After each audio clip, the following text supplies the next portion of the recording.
Leviticus chapter 12.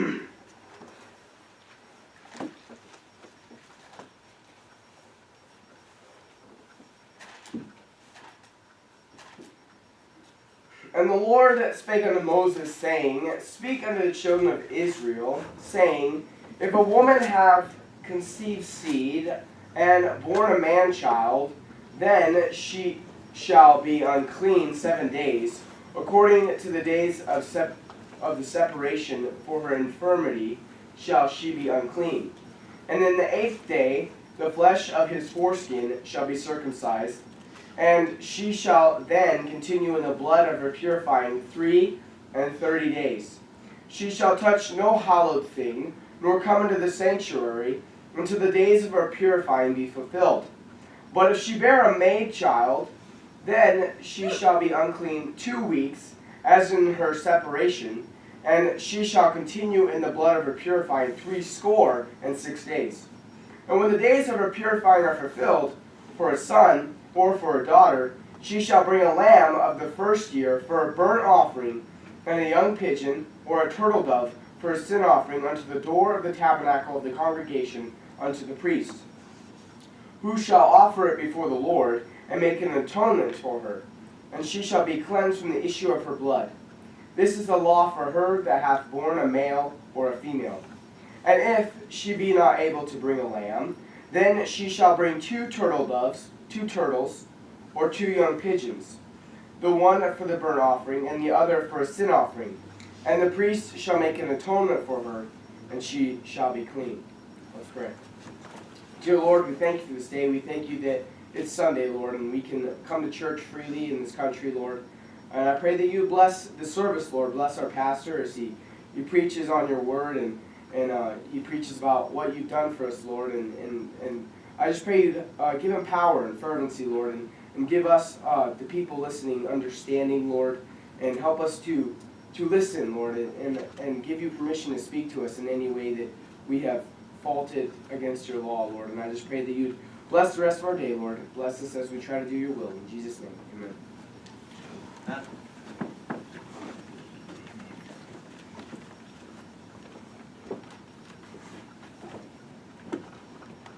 All right, Leviticus chapter 12. As you remember that these chapters that we're working on right now, we've progressed through the sacrifices that we were to offer up to the Lord to be in proper fellowship with God. Remember that Leviticus is not about lost people trying to get right with God. It is about right people that are right with God already, staying right with God. And it is about cleansed people, people that have been saved from sin, now I need to word this properly, but the being clean and unclean has nothing really to do with where your eternal state is. It's about when you are clean and being unclean is not at all. It's also not about whether or not you are sinning or whether you're in right fellowship in one sense, but rather it is kind of like that stage beforehand. It is kind of like a lost person can be, obviously they are unclean because they don't have a way to become clean. But a saved person can become unclean in the way that they live their life, because they can become unclean, and then they can their uncleanness when they are unclean and they touch something that is clean, that clean thing becomes unclean. It's talking about transmission both of physical disease and spiritual ideas, spiritual things that can cause you to be corrupted in your mind. And that's a side issue in itself, the fact that people are wondering why that we have so big of a problem with mental illness today is because they've corrupted children with the ideas that are not clean, that are filthy, that are defiled. And when you defile your children with corrupt ideas, then you're going to have unclean children who eventually are led into sin. And so we're going to kind of touch on that a little bit. It's not the main topic, it's not the main purpose, but I bring it up only for the fact that it's in the news right now that our children are shooting up schools, and children are talking and insulting to their parents, and children are defiled in general. And people are like, why are they such a bad influence? Is it TV? Is it video games? What's going on here? And chapter 12 kind of hints to this topic and kind of leads us into understanding this topic on a Christian level, that the mother, when she has born a child, has a period of uncleanness. She has a period of time where she has to be set aside from anything holy, from anything that is clean, so that she can work on her cleanness, so she can work on her purification, the blood of her purification. Now this has physical aspects, apparently, for again, I'm getting ahead of myself, but basically, again, the chapters are about discerning.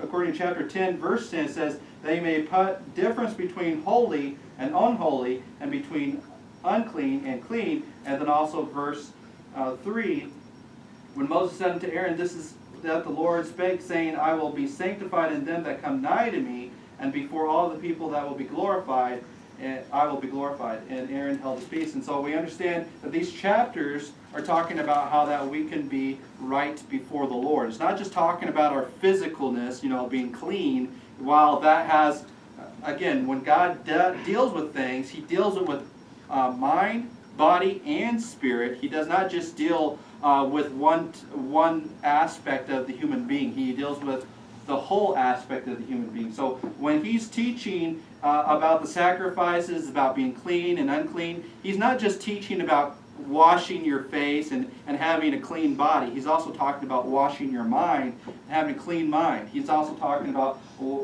making sure that your spirit is clean and not defiled. And so these things do not have to do with sin per se, but they lead to sin. You know how oftentimes they say that drunkenness, being drunk is not a sin, but it leads to sin. The actions that it causes are always sinful, but the act of being drunk is not necessarily a sin in itself. But the Christian understands that it's an unclean act. But that, again, we're not going to get too deep into that. The Lord spake unto Moses, saying, speak unto the children of Israel, saying, if a woman hath conceived seed and born a man-child, then she shall be unclean 7 days. According to the days of the separation of her infirmity shall she be unclean. Now, first thing you need to notice here is that not the uncleanness of the child. It is the uncleanness of the mother. The child, obviously the Psalm says that you're born into sin. You're born into a sinful world. You are born in sin. And so it is pointing out that while the child is created by God in the womb, that's what Job talks about, that God has created the child. Obviously He's using flesh that has been corrupted, but the spirit and the soul is of God. He cannot create evil things and wicked things, but the world in which that child enters into is defiled with sin. That first Adam brought sin into the world. And so when you bring a child into the world, you're bringing that child into sin. You're bringing that child into a world of sin. Not only is that body corrupted and has a tendency towards sin, so too is your culture and your nature has a tendency towards sin. And that sin starts out with being unclean. The unclean ideas, the unclean lifestyle, the dirty things. How oftentimes do you go to you would say, a sinful person, and how, now obviously there's sinful and wicked people that are clean, but how oftentimes you go to a sinful person's house and their hygiene is gone, their cleanliness is gone, the bottles are everywhere, the beer is everywhere, the signs of beating their children and letting their children live in defilement. You've seen those houses where they just don't care about anything. They don't care about the state of their children. They don't care about the natural state of beings. Now, people say, well, you're just dogging on poor people because they don't have much, but the thing is that there are poor people that you would never know were poor, because they have such a concern about being clean, educating their children, making sure the children are respectful, and all these things. But what's the difference? It's how they decided and intentionally decided to raise their family. They didn't raise them and say, well, I have no money, so I'm not going to pay attention to my children. They said, I have no money, but that's no excuse. I'm going to make sure my children are clean. Water doesn't cost anything. I dump them in the river over there, whatever. But you understand what I'm saying, is that the birth of the child starts out with the mother in a state of uncleanness. This is not saying, well, she's not, how dare she bring a child into this world? It's such an evil world. I've seen people take this chapter and demean women, and then on the other side demean God, claiming that God was wrong in this, and how dare the boy get away with 40 days, and the girl has to have 40 days, 80 days of uncleanness. That's just bigoted. All these weird, stupid things. They have no idea what the chapter's about. But this chapter is about the mental state of the mother, the cleanliness of the mother understanding that she has brought a child into this world, and so now she's going to have to reorientate her whole life to focus on this child. I brought a child into the world. I brought a child into sin. I brought a child into corruption. And it needs to start out with me understanding, hey, I am myself unclean, and I need to set myself aside. And so now, obviously, the physical aspect of this is very plain on the surface. A woman, when she gives birth, giving birth is not a clean process. There's blood everywhere. There's weird strings of whatever that is hanging over there. Obviously I've never been to a birth, but anyway, for good reason. And so I can only speak theoretically on what happens there. But obviously you've seen the stories, and if you're medically inclined, you've seen the documentaries and read the books and all that stuff. But they have the placenta, of all this stuff, and then every month, if you don't have a child, the lining of the womb flushes out and all this stuff. And so it's not a clean process. And so when these processes happen, there is a period of time where you are quite literally, not ceremonially, unclean. It's because I'm trying not to jump on a hobby horse here about people who use the word ceremonially in Leviticus, because it has nothing to do with ceremony. It has everything to do with understanding a right aspect of life, physically, mentally, and spiritually. This lady here, quite literally, is unclean, and she needs a time to recuperate, physically. Physically, you don't just have a child and just plop, there it is, all right, let's just go our way, and okay, Saturday I had my child, Sunday I'm in church, and whatever, and it's there. There are some people that are like, oh, I'm going to be so faithful to the church. I won't stay home for a cold. I won't stay home if I'm on my deathbed. I'll have it rolled in there. I'll have my mother. I'll have my baby at 5 o'clock in the morning on Sunday, and then at 8 o'clock the baby and I are going to be in church services right then and there. With the nurse care staff behind us or whatever. I don't know.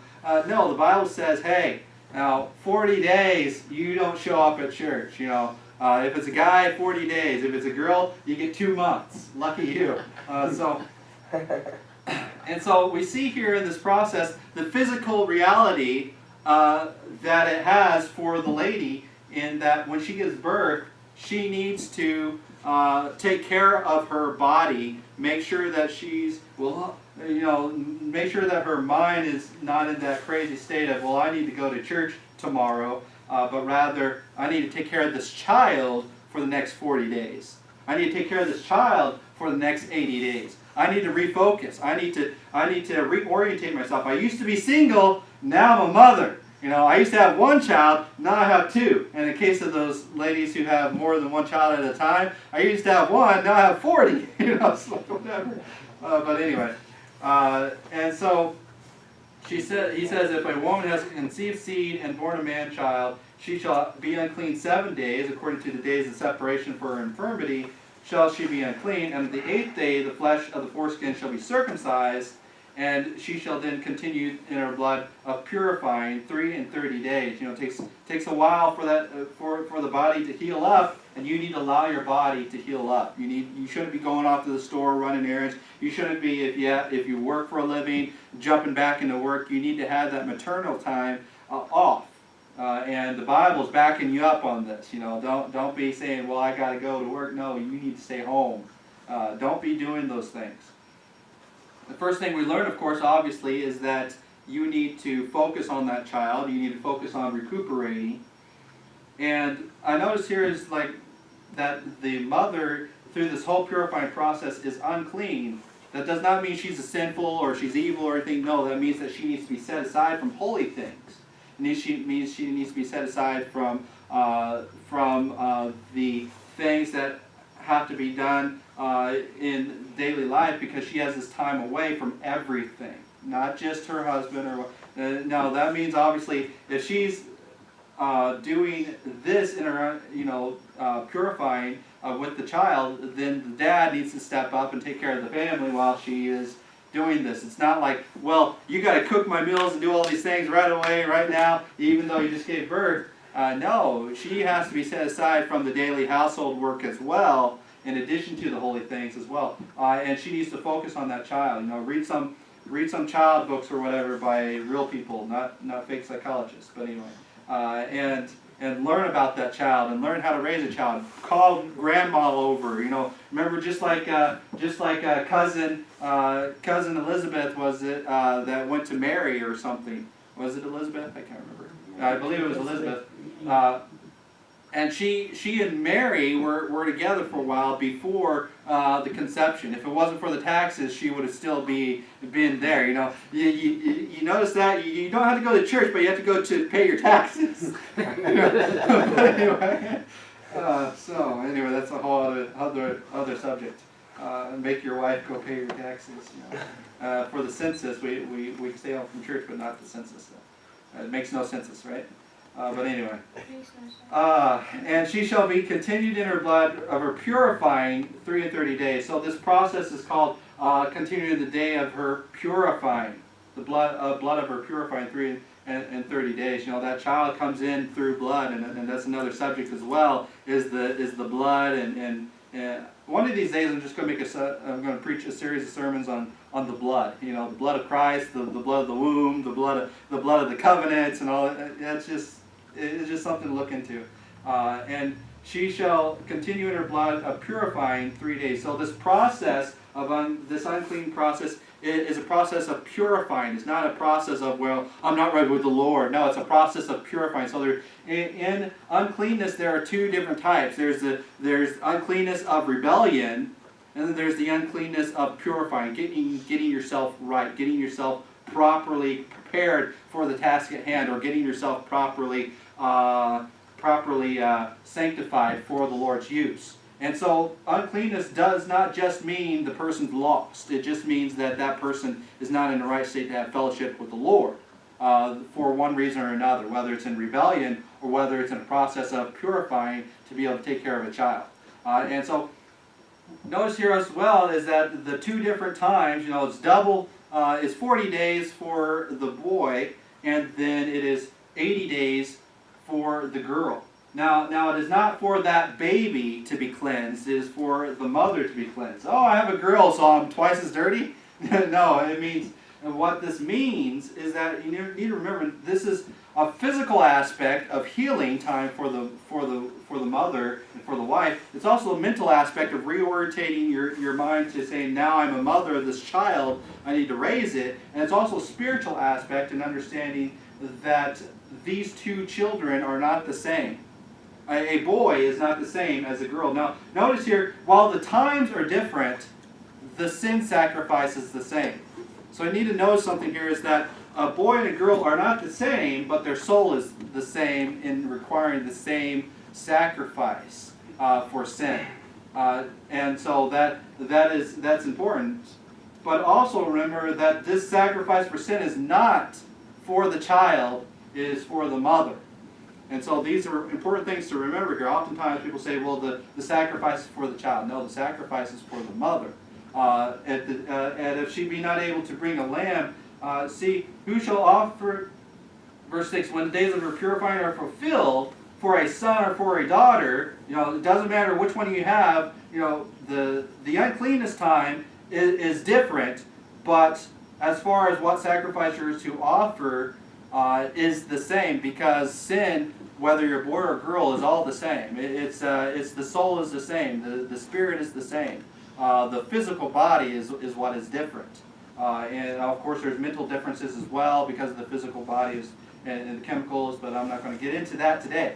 And when the days of purifying are fulfilled, for a son or for a daughter, she shall bring a lamb of the first year for a burnt offering, and a young pigeon or a turtle dove for a sin offering unto the door of the tabernacle of the congregation unto the priest.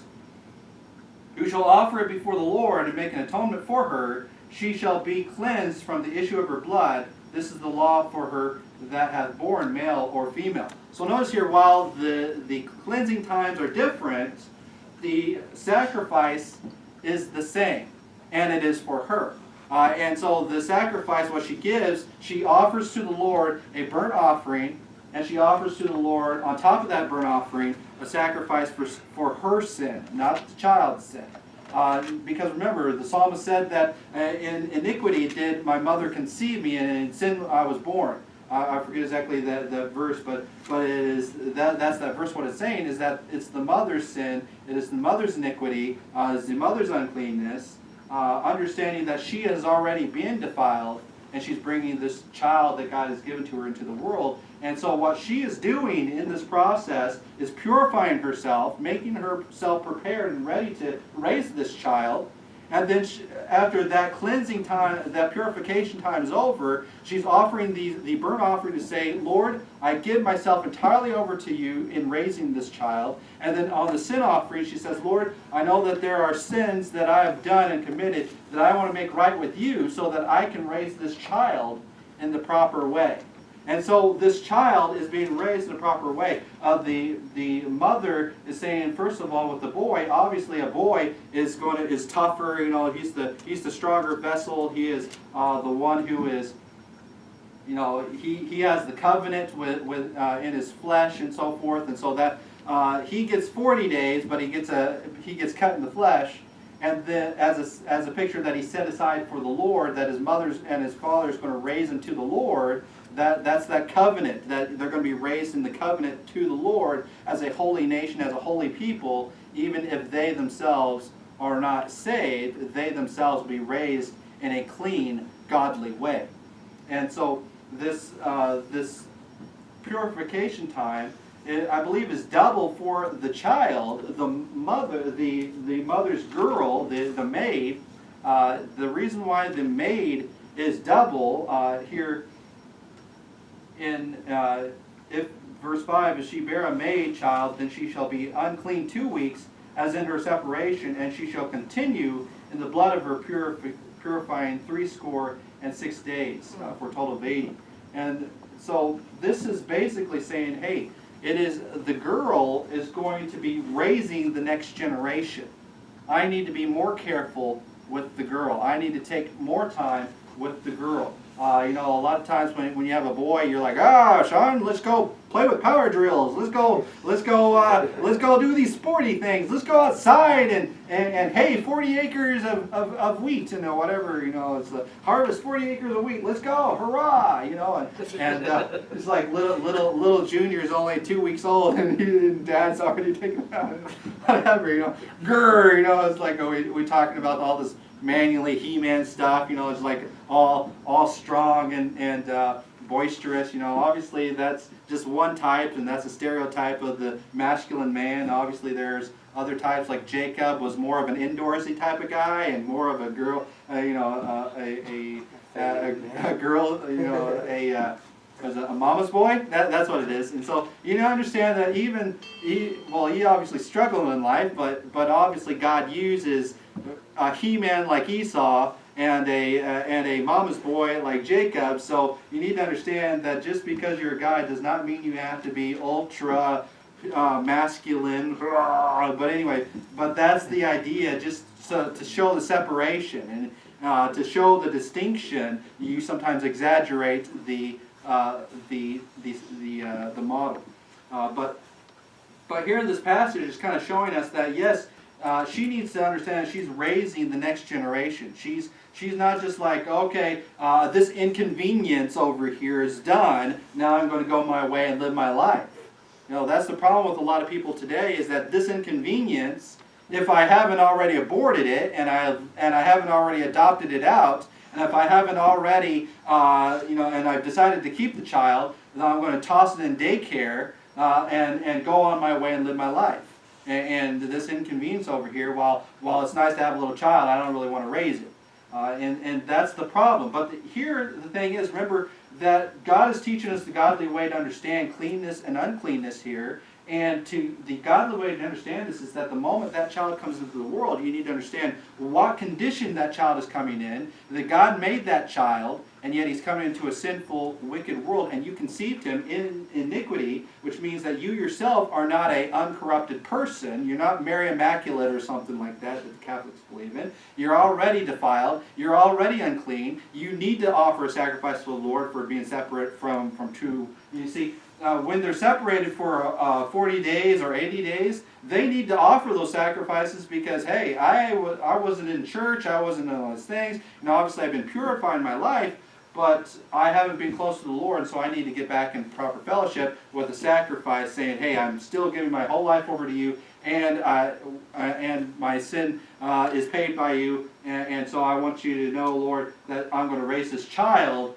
in the same way that I've entirely given myself over to you. I'm entirely giving this child over to you as well. That's why Hannah, when she had her child, and when he was weaned, and she made that promise to give him over to the Lord, Samuel and so forth.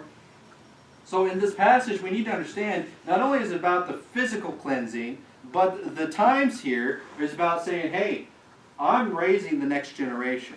I'm going to start this out right. I need to realize that I'm already raising these children in an unclean, defiled, and dirty world. I need to make sure that my boy, at the very birth, is, along with my purification, along with my mindset, and along with my spiritual heart, is that I'm going to, in these 40 days, not just sit around watching soap operas and eating bonbons saying I'm just resting to let my body get healed up. No, what you're doing is saying, hey, how am I going to raise this child? It's a boy. What are the little quirks? This child, does he stay up all night? Does he whine? Is he colicky? Does he need some help? What are some things that I can do to help this child coming into the world? And to notice that the boy is, he is 40 days, which is a month and 10 days or whatever. And then the daughter's 2 months and 20 days, almost 3 months. You're focusing entirely on healing your body and orientating yourself to this child to have that maternal instinct instilled in you, obviously. And then also you are saying, hey, this girl being double the time is more, rather than the boy who's all He-Man and whatever, is more delicate, more weaker vessel, and we need to teach our children that we have is that this boy is, yes, he needs to be set aside to the Lord, but this girl needs to be protected longer. This girl needs to be held safely longer. So oftentimes we have no distinction here, and we want to make this thing, Tom, girl Susie can run with the boys as much as everybody else, and she doesn't need any more protections. She can live her own life or whatever. And a lot of times we kick that boy out and let him explore and have his adventures and stuff. But then today we're like, oh yeah, let all the girls do that too. But no, we want to hold the girls back and say, hey, you're set aside for a special purpose. You're going to raise the next generation, and we're going to start out with double the time for you. And so this is not just my opinion. This is the belief in Scripture. We understand this from the examples in the New Testament we find. Luke chapter 2, verses 22 through 24, shows us that Mary, in raising Jesus Christ, Jesus before he was crucified and when he was raised, it says in Luke chapter 2, verse 22 through 24, and when the days of her, not his, not for Jesus, and when the days of her purification, according to the law of Moses, were accomplished, they brought him to Jerusalem to present him to the Lord. Notice that where when the days are accomplished, that she's supposed to go and bring the lamb, and she's going to bring the young the lamb for. She shall bring a lamb, and she'll bring 2 turtle doves for the sacrifice, make atonement for her, and she shall be clean. I like how the wording here says they brought him. That it doesn't say they brought the lamb to Jerusalem, but rather they say they brought him to Jerusalem to be presented to the Lord, to present him to the Lord. Not just to present the sacrifice to the Lord, but actually to present Jesus to the Lord. As it is written in the law of the Lord, every male that openeth the womb shall be called holy to the Lord. So you see, the orientation process here for the fulfillment and for the purifying is to help that the woman to understand that while she did bear this child in iniquity and bear this child into sin, that child, according to the Lord, is holy. It says every male that openeth the womb shall be called holy to the Lord. That's why the male child is circumcised and for the covenant and so forth. And then also that is why the daughter, the maid, it says there in the passage, it has double the time, because this next child is going to be raised to bring other male children into the world and so forth to do this. And so there's an important aspect of marital life and mother-child life and so forth. In verse 24 in that passage, to offer a sacrifice. So it says that they offered the child first, and then in place of that child they offer the sacrifice according to that which is said in the law of the Lord, a pair of turtle doves or 2 young pigeons. Now that's kind of interesting, is that the regular people would bring a lamb, but if they were not able to bring a lamb, they would have to bring turtle doves or 2 young pigeons, and that's what they gave. So Jesus was in a humble home. Jesus was in not the richest home. So if you want to make excuses that raising a child requires a lot of money, requires a lavish lifestyle, then you're wrong, because the most holy person ever to live and walk on this earth was Jesus, and he was in a poor household. Not poor in spirit, but poor in economic wealth, poor in this world. But he says, and offer sacrifice according to which is said in the law of the Lord. So at the very beginning we see that Mary herself, who raised Jesus, was obedient to the law of God in her own life. Mary being Jesus, the one that God chose to raise Jesus, was the one who decided, hey, I know that I am unclean in giving birth. I know that I'm giving a child into this world, and that I need to take the time to orientate myself to make sure that this child is pleasing to the Lord. And when I give my sacrifice to God, the burnt sacrifice and the sin offering sacrifice, that I am also offering my child up to the Lord in this process. So the male child holy unto the Lord to lead the family in the biblical proper way, and then the female child to help guide the man, to help the man undergird the family and to guide the children in the household, that the man being holy unto the Lord, when you come together and become one flesh, that this perfect union is already prepared, with the mother having raised and taken more extra time with the daughter to make sure that the next generation is raised holy, and then the man holy unto the Lord is focusing on battling the tough things in this world, so that the mother can instill in the children the more delicate things, the more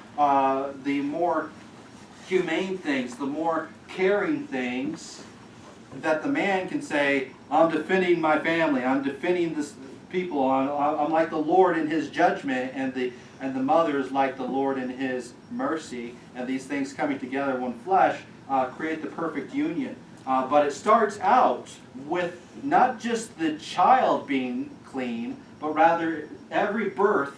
And in order to have the proper raising of a child, the mother who gives birth to that child must be clean, and must be purified, must be in the proper mindset to raise a child, in order for that child to have the best possible hope in staying clean in an ungodly, defiled world.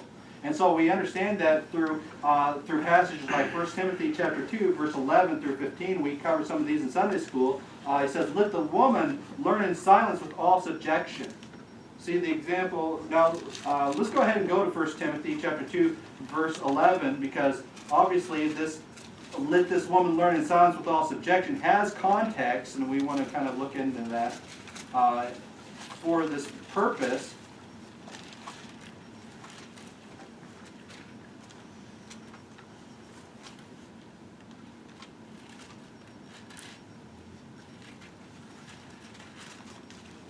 1 Timothy chapter 2, verse 10. Verse 9,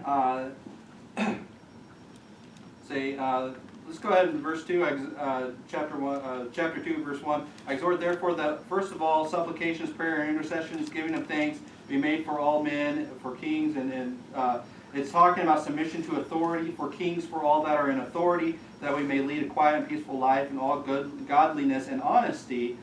For it is good and acceptable in the sight of the God of our Savior, who will have all men to be saved and to come to the knowledge of the truth.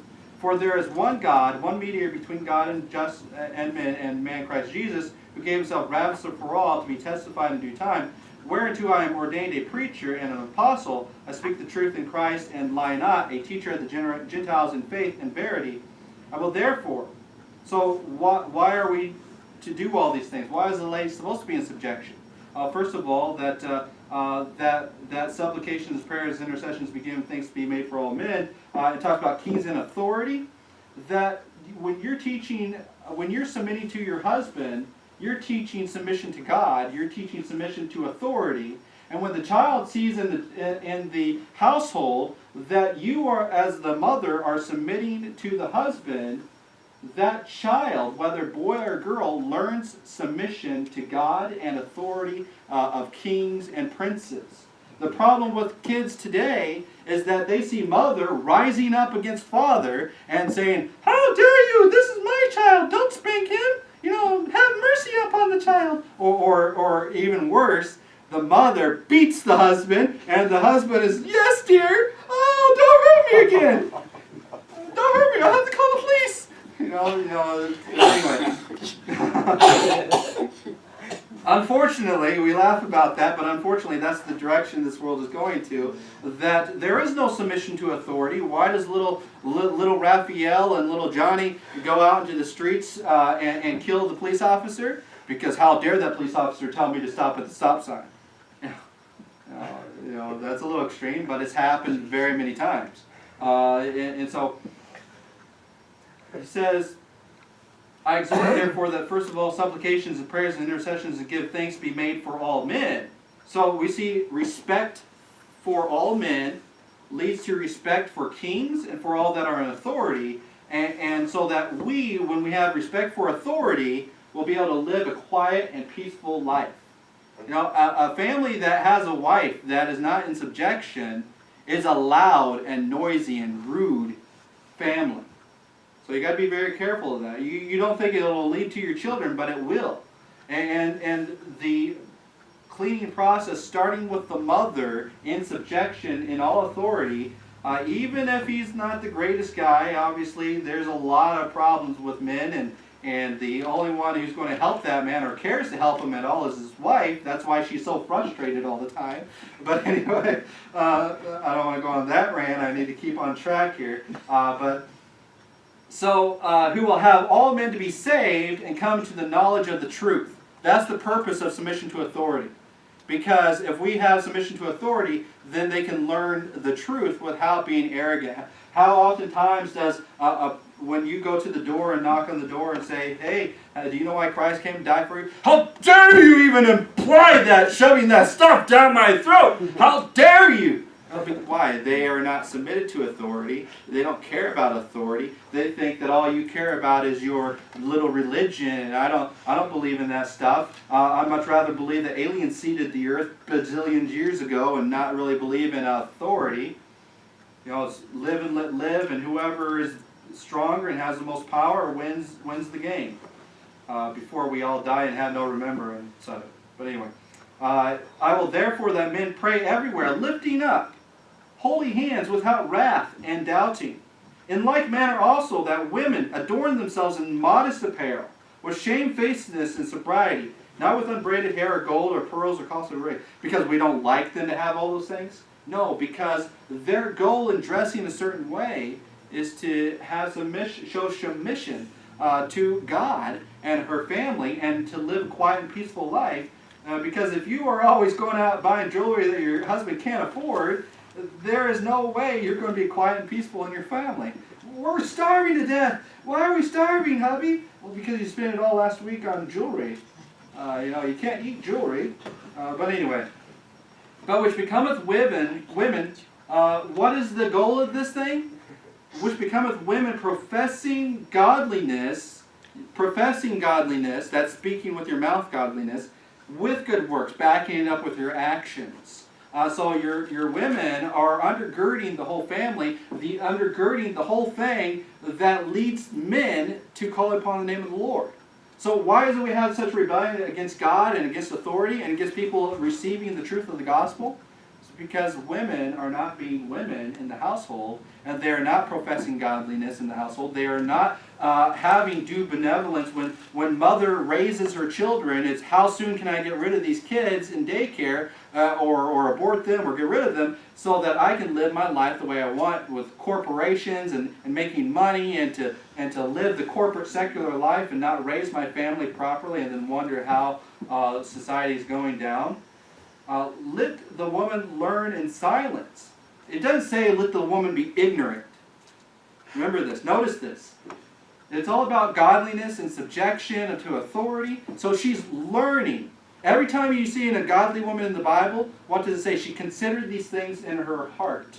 She thought about these things. She developed these things. A lot of guys are like, I'm going to work. They're kind of like the meatheads or whatever. I defend, I serve God. Again, exaggerating. But the women are the thinkers. The women are the ones who consider. Now, obviously, the jokes about emotionalism and the brains of women being like wires all tangled up. Guys' brains are like a box. Here's the box. Here's the subject. Okay, I'm done with that subject. Let's move on to the next one. Okay, here it is. Okay, nice compartment. And women's like whatever that is. It's where it's like a subject about little Susie. Turns up about why the nurse at work, the nurse at the school doesn't do right, and then it moves on to administration, and moves on to it's like everything links to everything else, and it's all a wash. But that's because they are thinkers, they're developers, they're considerers. They're going to they are trying to figure these things out. They think about these things.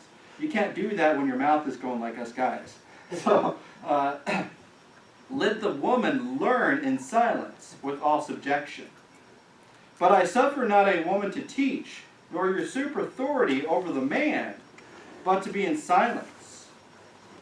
Why? Because she's developing, she's considering these things. For Adam was first formed, then Eve. See, Adam's supposed to take that leadership. He's supposed to be the shield against all wickedness, defending the family, defending the world, being that he-man to, he's a little bit dumber than the wife or whatever, just because, no, obviously I'm exaggerating here, but anyway, but he's just that blockhead who is going to just, with a cleaver, if you will, it's just like God's judgment is like no respecter of person. It's like whatever is going to harm my family, I'm not going to stop and consider it. I'm just going to wipe it out. You understand? Understand the point is that the women are in subjection, considering things, but then the men are like evil, heresy, stay away from my family. They shut it down. They're not going to sit around and just consider it. Let me consider that thing. Let me develop that thing. No, get rid of it. But anyway, I need to continue on. Verse 14, Adam was not deceived, but the woman being deceived was in the transgression. You see, when you flip those roles around, when you have the thinker and the considerer and the one in subjection doing the decision making and for the both of them, because in the passage, it was Eve ate and then gave to her husband who was with her. So who was taking the lead in that? Eve was. Eve was talking to the snake. Eve was doing these things. Eve was, what did she consider? She considered in her heart these things. She considered him, and she saw that the food, it was good for food. But she was deceived. Why? Because the things that make her great in considering and thinking about things led her in a logic trap of accepting the devil. Whereas Adam would be like, hey, you, get away from my wife. Hey, I don't care if your conversation. Get away from her. I don't care if you want to talk to my wife. Get away. If Adam was the one who was in front, and he's like, hey, you snake, I'm man. I'm an authority here. I'm the authority here. You don't talk to my wife like that. If you want to talk to my wife, you talk to me first, and I'll relay the message if I have to. You know, hey, God said not to eat that thing. I don't even want to hear your conversation. Get away. You know, you see that's kind of the way it is, and yet if she was protected from that deceitfulness of the snake, that suppleness of the snake, and Adam was there defending her properly, then she would be able to consider a lot of better things on how to grow fruit better. You know, how to raise the family better. Hey, when Cain comes into this world, how are we going to raise him? Hey, when Abel comes into this world, how are we going to instill kindness in Cain and Abel to get along with each other and to raise each other? But instead, sin came into the world, and now they have a bigger problem to consider, and now the thing that was a blessing of the woman has become the curse for all mankind, because the man was not properly in authority. For Adam was first formed than Eve, and Adam was not deceived, but the one being deceived was in the transgression. Notwithstanding, she shall be saved. Now this is like, people are like, they take this verse out of context and they're all confused about it. Remember, this is about authority, this is about subjection, this is about intelligence, and raising up the next generation. And so, remember, again, this is for the whole purpose that who I have all men to be, verse 4, to be saved and come into the knowledge of the truth. And so, if we want all men to be saved and come into the knowledge of truth, we're going to submit to authority, we're going to raise our family properly, and we're going to have godly women undergirding this whole thing, and learning, constantly learning, but in silence with all subjection. And then, suffer not the woman to teach nor usurp authority over the man, because that's what happened with Adam and Eve, because she was talking with the snake and developing repertoire with the snake, and rather, instead of the man developing outside of the household of the relationship and developing these things, it was a side issue. And so, notwithstanding, so if she's not allowed to teach men, she's not allowed to teach outside of the home or whatever in this context for over other men, then how is she supposed to be this influence? How is she supposed to? What is she supposed to do with her education? You know, it's quite. A lot of people think, well, she's supposed to learn, but she's not allowed to say anything. So what's she going to do with this education? Verse 15 explains why the woman is considerate, why she's the thinker, why she's the more intelligent of the two, if you will. She shall be saved in childbearing. She's saved for it. Not salvation, as in saved from hell by raising children. You know, that's what the Mormon Church believes. You know, if you don't get married to a Mormon man in the temple, then you're going to hell, ladies. It doesn't matter about your faith or your works. You know, you're just whatever. It's really ridiculous. But she shall be saved. What is she saving? The context is about learning in silence and subjection, being that example of a subjection to authority, so that she can be saved in childbearing. So when she bears that child, starting with her time of purity, she's saying, I'm raising this child, I'm going to teach this child, I'm going to be the mother who raises a godly child who will call upon the name of the Lord.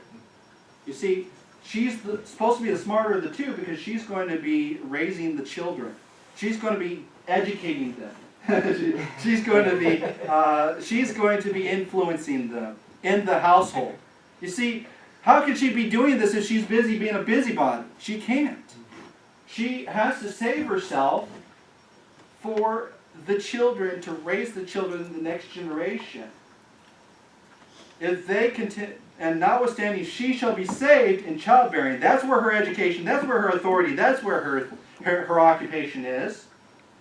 If they continue in faith, charity, and holiness with all sobriety. So this is the husband's deal. You need to make sure that your wife is continuing in the faith, in charity, and holiness with all sobriety. That's what she needs to make sure. And if she's doing that, and she's considering these things, faith, holiness, and sobriety meaning reality and not delusion and fantasy land and all these things, she's going to be raising those children properly if you have the proper wife. And so you're supposed to protect that wife to make sure that she does not get deceived so that she can raise her children properly. And that when she raises the next generation, all these women raising the next generation will be able to have godly people that will be saved. How do we, and so we understand this. Let's look at Proverbs chapter 30, verses 11 through 17. Just to kind of emphasize the point is that if you don't raise your children properly, it says in Proverbs chapter 30, now obviously Proverbs chapter 31, 13 on down is about the godly wife and how to raise your household properly. And if you look in that chapter, she's not just this barefoot, always in the kitchen, ignorant person. She's very intelligent. She raises her children properly. She clothes them. She buys a field and she has a home-based business, and she raises that household to not just a family, but somebody who is strong in the community, and that's the proper way to raise a family. But in order to get there, you cannot have the Proverbs chapter 30 generation. It says this is a lot of generation. Just think about this today. A lot of people raise their children to be this generation. Proverbs chapter 30 verses 11 through 17. There is a generation that curseth their father and doth not bless their mother. There is a generation that are pure in their own eyes. See? The Bible talks about how the wife should start with her purification. But here's people that have not gone through the purification, but in their own eyes, unclean. Well, I don't care. You know, how oftentimes do lost people say, well, it's okay if I do this. It's okay if I drink. It's okay if I ignore my children. It's okay if I do these things. It's okay if we do all that. But anyway, there is a generation that are pure in their own eyes, and yet is not washed from their filthiness, physical and spiritual. You know, the wife starts out washing herself from her filthiness, purifying from her blood, healing her body spiritually, mentally, and physically. There is a generation, oh, how lofty are their eyes against authority. The loftiness means they're above authority. They are not even as equals, but think, I'm above you because I am me. And so he says, there's a generation whose teeth, and their eyelids are lifted up. There is a generation whose teeth are as swords. In other words, they speak mean, hurtful things. This locker room humor garbage, that's not godly. This stuff casting down and oh, I'm just ribbing him. I'm just making, no, that's not godly. Your mama joke's not godly, but anyway. but I'll leave that one alone, right? There's a generation whose teeth are as swords, and their jaw teeth as knives to devour. Oh, so they'll speak it, and they'll even not only just speak it, they'll progress it. How oftentimes you hear people on Facebook or these communication media things that they will say something very mean and hurtful to a child, and then one child to another, and then that child will reply back, well, you said hurt me, that wasn't nice, that was not good, and it makes me feel really bad that you said that. And then the other child replies, well, I don't care, I hope you die. I feel like killing myself, says the child. Well, go ahead and do it, I hope you die. And there's been stories about people even describing ways that they ought to kill themselves. No, they're not just speaking the words in fun, but they're crunching down in torment. Their jaws are as teeth are as knives to devour the poor from off the earth and the needy from among men. Some people need encouragement. Some people need help. But then what do those lofty eyes do? And those generations, they bite and devour. Why? Because they don't have the proper household. They don't have the proper raising of a child. They don't have that Proverbs 31 wife, the mother. The horse leash, he gives an example of an animal. The horse leash has two daughters crying, give, give. There are three things that are never satisfied. Yea, four things say not, it is enough. The grave, the barren womb, the earth that is not filled with water, and the fire that saith it is not enough. The eye that mocketh, and now he's comparing, things physical with things spiritual. The eye that mocketh his father, and despised to obey his mother. See, where's that subjection at? It wasn't taught to the children because mother wasn't in subjection. The eye that mocketh his father and despiseth to obey his mother, the ravens of the valley shall pick it out, the young eagles shall eat it. Now, if you don't understand that last phrase there, he's saying that when Christ comes back, that valley, that people are rallied around against God's people, and then Christ comes back in the clouds, you're not going to be coming back with Christ. You're not going to be with God's people. You're going to be dead in the valley, and the birds are going to pluck out your eyes. Basically what he's saying. You know, the worst thing that could ever happen to a person is to be on the wrong side of a battle, wrong side of eternity. You know, when Christ comes back, are you going to be with him in the clouds? Or are you going to be in the marriage supper being the dinner for the eagles? You know, you're going to be the carcasses laying in the wilderness. You know, that's how some people are going to tell that the Lord has come back, is because, you know, those people that are in the tribulation, they're going to tell that the Lord has come back because of the carcasses laying around for the eagles. But anyway, that's what they're doing. They're plucking out the eyes of the rebellious, the wicked. 1 Timothy chapter 5, verse 14, of course, says, "Therefore, I will therefore that the younger women marry, bear children, guide the house, and give none occasion to the adversary to speak reproachfully." And so now, 1 Timothy chapter 5, verse 14, of course, is about widows who their husbands have died or something, and now they're single, but they're able-bodied, and maybe they have children, maybe they don't. But they're busybodies. They're going about to every person's house and living off of everybody else. But they could have children if they wanted to. But they're like, oh, I'm single now. You know, my husband died, so I'm just going to stay single and live this way. And I'm going to be busybody in every man's matters. But rather, he says, instead of doing that, instead of going off that way, where the temptation is great to do that, to be your own person. Instead, you should marry and bear children, guide the house. Give none occasion for the adversary to speak reproachfully against you or your children, or anything. So we need to have godly women raised up properly, starting their children with themselves. Not, you know how oftentimes you have that picture of the psychiatrist, and you're on the couch or whatever. The guy's on the couch, and he's like, I don't know what the problem is in my life. And then the psychiatrist is over here. Well, have you considered your father and your mother? You know, it's like what's wrong with your father and your mother? Whatever. And so it's like, oh yeah, my daddy, when I was 2, tossed me in the lake to learn how to swim, and I never got over it, or whatever. You know, whatever. But in a way, that stereotype, you know, of what, tell me about your father and your mother, or whatever, you know, the cause of all your problems. We joke about that, but in reality, if you think about this, not having the proper family will cause this generation. It will cause your problems. It will. Now, obviously, there are people that have overcome their family and overcome their generation to be able to be saved and to be able to have and live a godly family. I'm not dogging that at all, but more often than not, godly people beget godly children. They don't.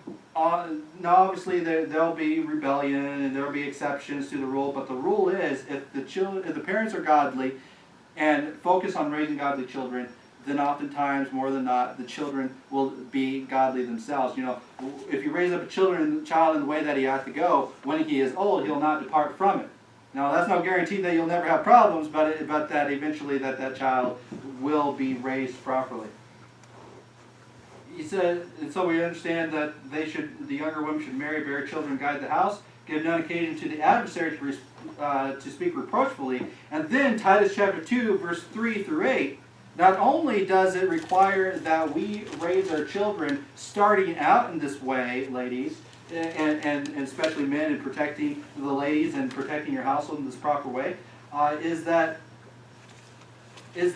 the aged women likewise, that they be in behaviors becometh holiness, not false accusers, not given to much wine, and today's lingo that would also be not given to a lot of painkillers and drugs and things that make your brain stupid because you don't want to live this life anymore or whatever. There are people that are addicted to a lot of drugs today that have taken the place of wine.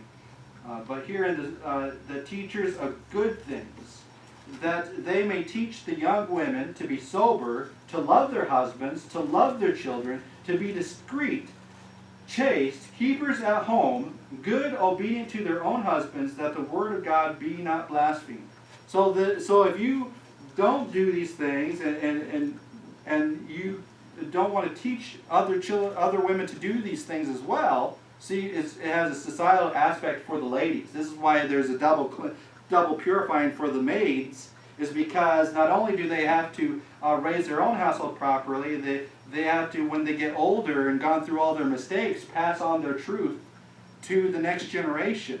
The younger generation needs to be obedient and listen to their education, and then the older women need to pass that on. The young to be discreet, chaste, keepers at home, good, obedient to their own children, and that the word of God be not blasphemed. Young men likewise exhort to be sober-minded, in all things showing thyself a pattern of good works, in doctrine showing uncorruptness, gravity, sincerity, and speech that cannot be condemned, that is of contrary part may be ashamed, having no evil thing to say to you. So notice here, good, obedient to their own husbands, and the word of God be not blasphemed. The young men likewise exhort to be sober-minded. So this context does not just transition to the young men, but it transitions to both of them likewise. Likewise be sober-minded.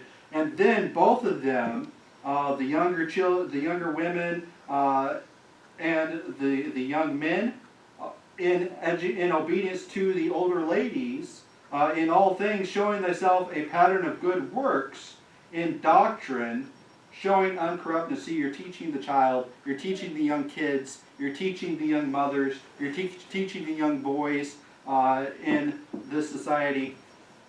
You teach them uncorruptness, gravity, and sincerity. You see, the physical body is already corrupt because of wickedness and because of sin. But when you raise the child properly, and you not only raise your own children properly, but you pass on your education to the younger mothers and the younger boys and about ready to become fathers, then in all those things, when you teach in doctrine, what is the doctrine that the women are saved for in childbearing? The doctrine of uncorruptness, gravity, sincerity, sound speech that cannot be condemned. You're teaching your children to properly live in an ungodly world. That he that is of the contrary part may be ashamed, having no evil thing to say of you. So let's move on and let's look at 1 Corinthians chapter 7, verses 13 through 16. So you've done everything that you could, and now you're in this bad situation as that you're unequally yoked with an unbeliever. And this is really good what Paul says. Now, Paul in this passage says I believe it says, now the Lord doesn't say this, but I say it, and it's good advice from a godly man. He says, and the woman which hath a husband that believeth not. Maybe they got married and one of them wasn't saved, and then later on the other one gets saved. Or maybe one was saved and one wasn't, and they just didn't care about sanctification. Or whatever the reason, he says, if the woman which hath an husband that believeth not, if he be pleased to dwell with her, let her not leave him. So that's subjection even to the ungodly husband, kind of like Naboth and all that stuff, but that's another subject. Verse 14, for the unbelieving husband is, what's that word? It does not say saved, but it says sanctified. Understand that sanctification is a separate matter to salvation. This unbelieving man is not saved, but he is sanctified. He is holy. Why? Because his wife is guiding the household properly. His Christian wife is doing things in a godly way so that their household, even though he as an individual is not saved, can be set apart for the Lord. So there's a lot of men that the reason why they go to church is because their wives are godly women, and they don't believe any of the stuff, but they just kind of sit there with the tired look on their face. Oh, when's the game? What's going on? You know, and the family's there, all being raised properly and godly, and the mother's there leading the charge spiritually. That's why a lot of times that the spiritual guide in the house is the mother, even though it ought to be the father, but a lot of times it's the mother, and she's being the proper godly wife, even though unbelieving husband is just following along to keep peace in the household, or because he likes the other guys or whatever, even though he doesn't believe. For the unbelieving husband is sanctified by the wife, and the unbelieving wife is sanctified by the husband. So even if you were an unequal, properly unyoked family with a lost unbeliever, you can still raise your family properly. And this is what Paul is telling us. He says, for the unbelieving husband is sanctified by the wife, and the unbelieving wife is sanctified by the husband. Else, and what's the purpose of this? Else were your children unclean. Doesn't say lost or saved or anything like that. No, it's not about salvation. This is about sanctification, being set apart, unclean. You remember that the mother is in her purification, and she's raising her children to be clean. Remember that from Titus chapter 2. Teaching and doctrine, uncorruptness, gravity, sincerity, and so forth, to be clean people. For he says, for the unbelieving husband is sanctified by the wife, and the unbelieving wife is sanctified by the husband. Else were your children unclean, but now they are saved? No, holy, set apart to God.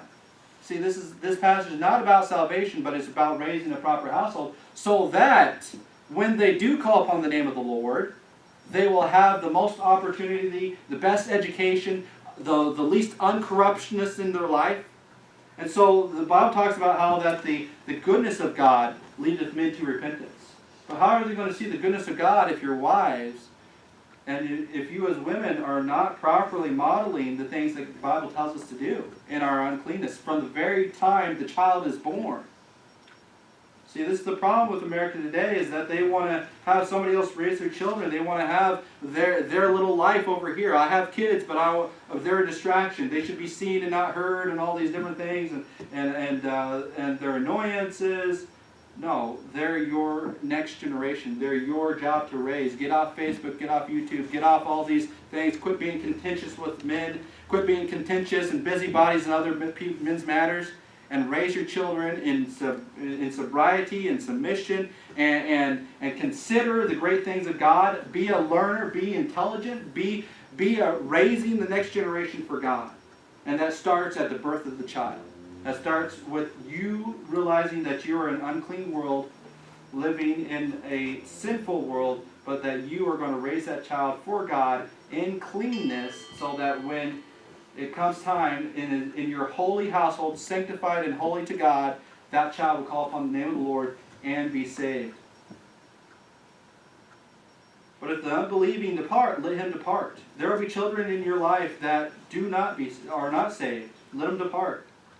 A brother or a sister is not under bondage in such cases, and husband and wife as well. But God hath called us to peace. Be at peace with those children who eventually have left the household.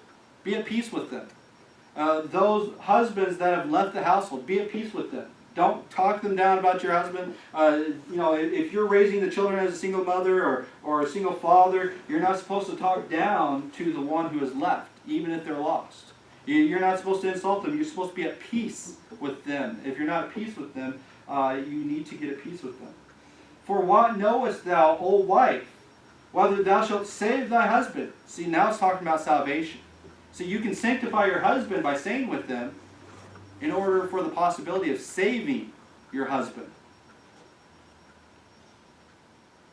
Or knowest thou, O man, whether thou shalt save thy wife? Or knowest thou, O mother, that thou shalt save your children?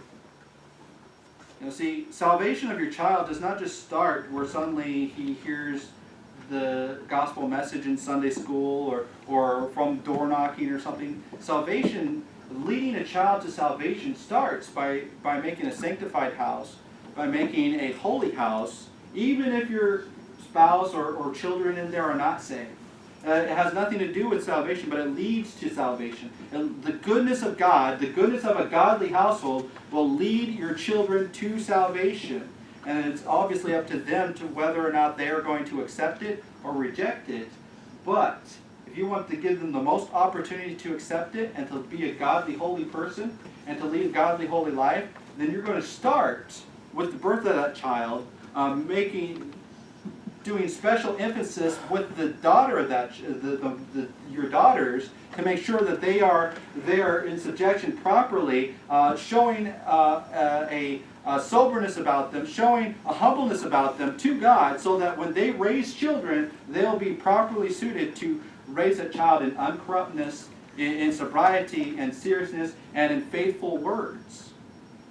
So the question is, ladies and men as well, are you going to protect such a godly household? Are you going to work together?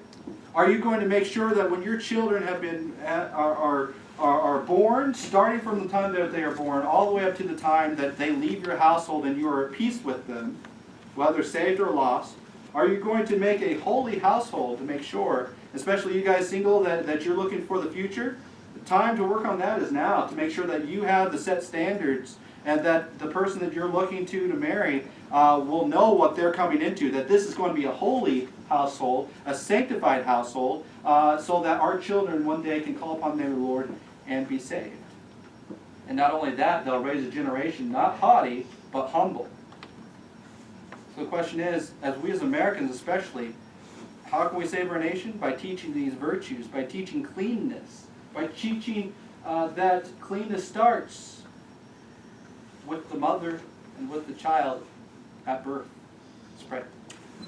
Heavenly Father, thank you for the blessings you gave to us, Lord. I just thank you for the opportunity to preach this message, Lord. I just pray that you'll help us understand the importance of having a godly mother, the importance of having cleanliness in our household, the importance of having not only cleanliness physically, but cleanliness spiritually and mentally, so that we can raise people up to raise holy hands unto you. In Jesus' name I pray.